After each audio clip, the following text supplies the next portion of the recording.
Aujourd'hui, je te montre quelques astuces pour améliorer ta dextérité sur le saxophone.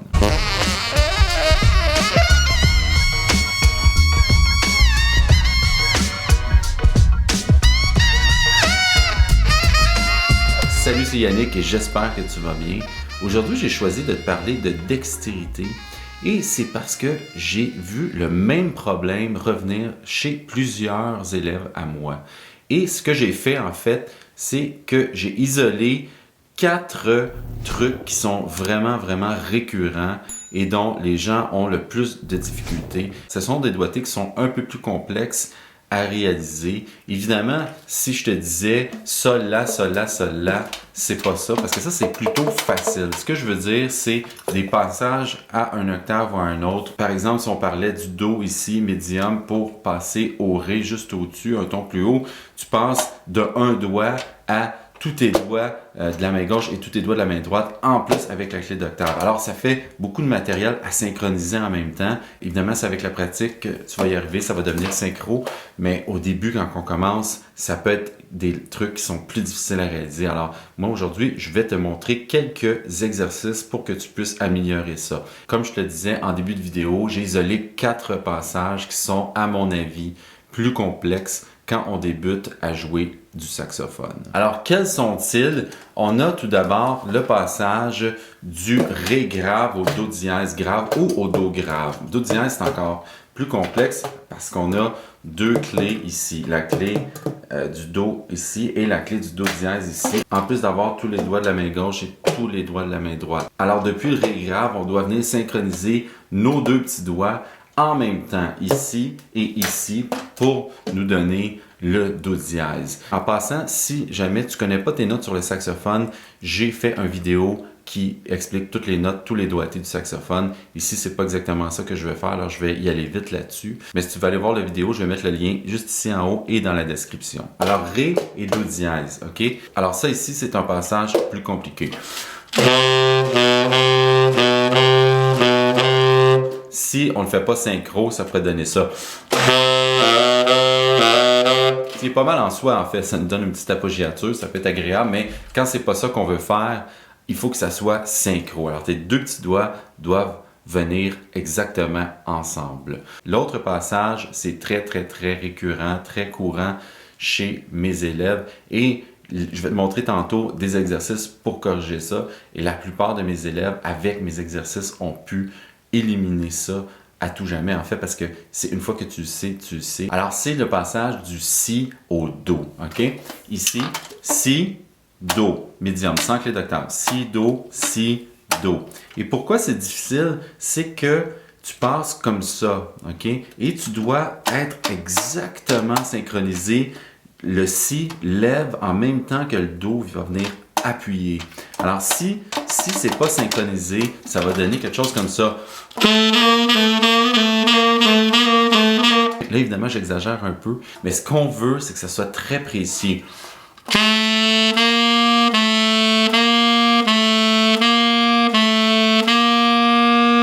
Alors, des fois, comme je te disais, on entend ça.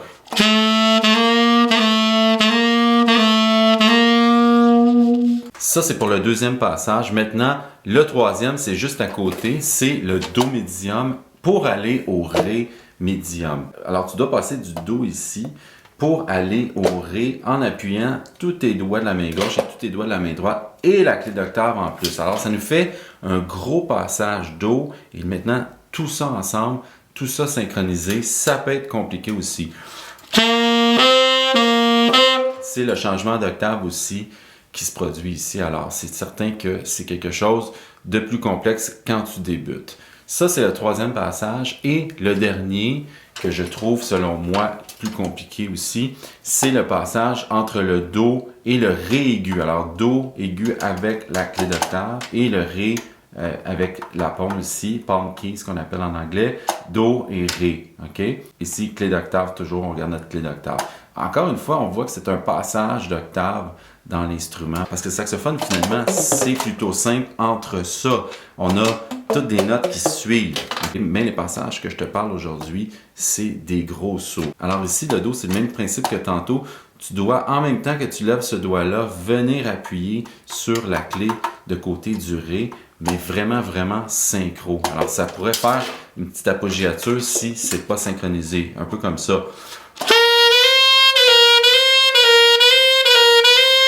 Encore une fois, j'exagère, mais il faut que ça soit très précis.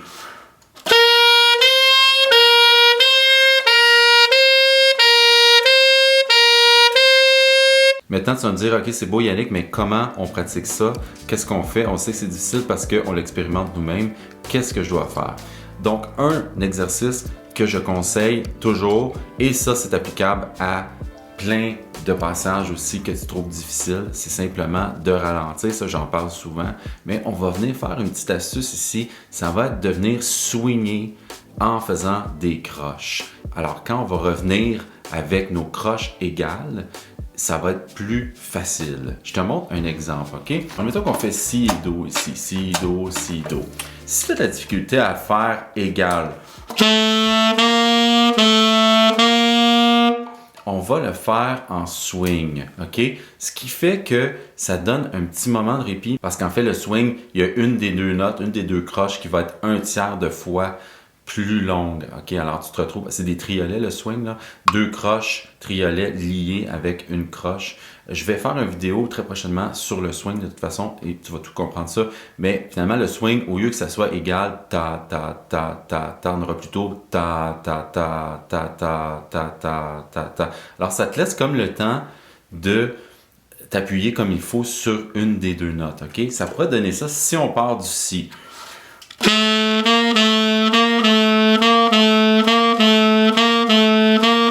Là, si tu pratiques ça chez toi, mets un métronome très lent, admettons à 60 qui donnerait ça en fait.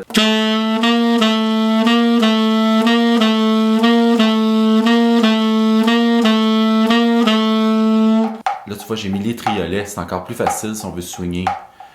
Ta, ta, ta, ta, ta, ta, ta.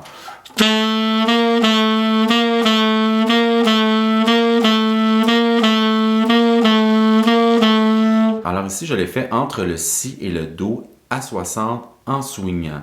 Ce que tu peux faire, c'est l'augmenter, disons, de 2 à chaque fois que tu te sens à l'aise. OK? Donc 60, 62, 64, 66. On fait ça, j'en parle souvent, pour qu'on ne se rende pas compte qu'on l'accélère.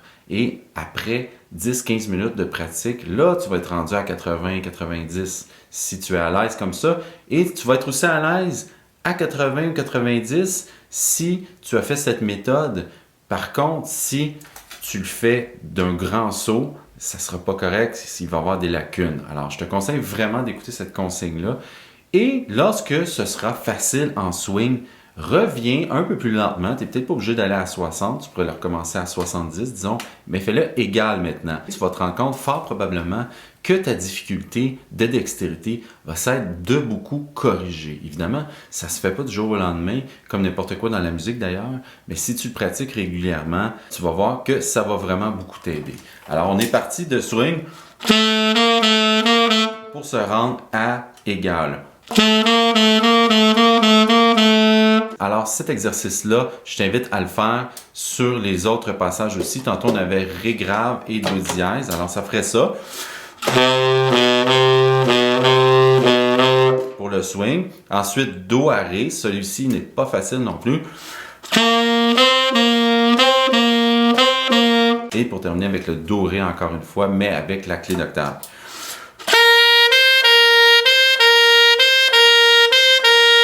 Pour le faire égal plus tard.